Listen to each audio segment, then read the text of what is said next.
مدینے والے مطالبے نہیں کرتے تھے. حضرت انس بن مالک کہتے ہیں ایک دن وہ سارے اکٹھے ہو کے آئے. دو کام تھے انہیں.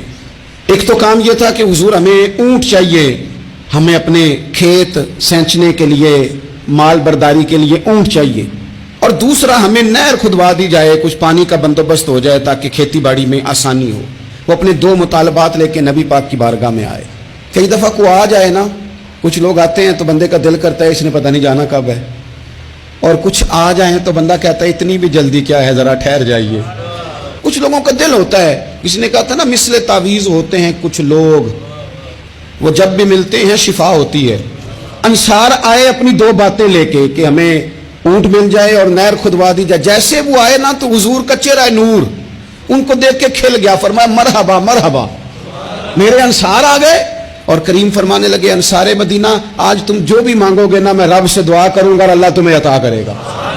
ذرا دیکھنا میں جو بھی تم مانگو گے. اور سجنوں ہم کیا مانگتے ہیں, ہمارا سوال کیا ہوتا ہے, کبھی موقع ملے تو ہم کیا مانگیں گے زیادہ سے زیادہ, دنیا جائیداد دولتیں شہرتیں نام حکومتیں.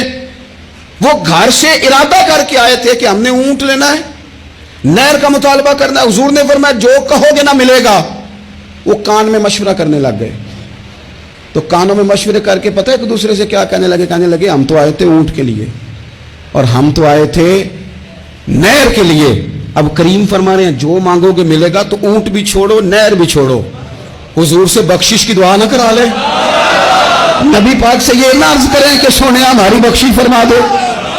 چھوڑو اونٹ کو بھی چھوڑو نہر کو بھی, یہ تو سستا سودا ہے.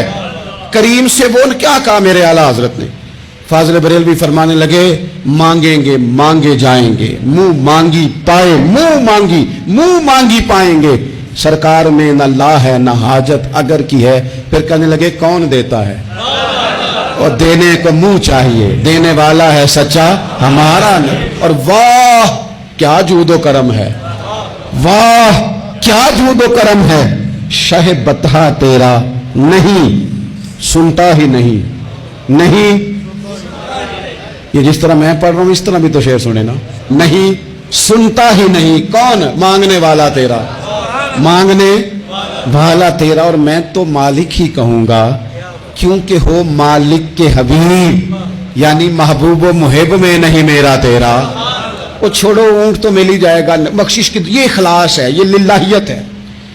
فوراً عرض کرنے لگے حضور آپ ہماری بخشش کی دعا کر دے. تو نبی پاک نے ہاتھ اٹھائے, کہا یا اللہ ان کی مغفرت فرما دے, یا اللہ انہیں بخش دے, یا اللہ ان پہ رحمت فرما دے, اللہ ان پر کرم نوازی کر.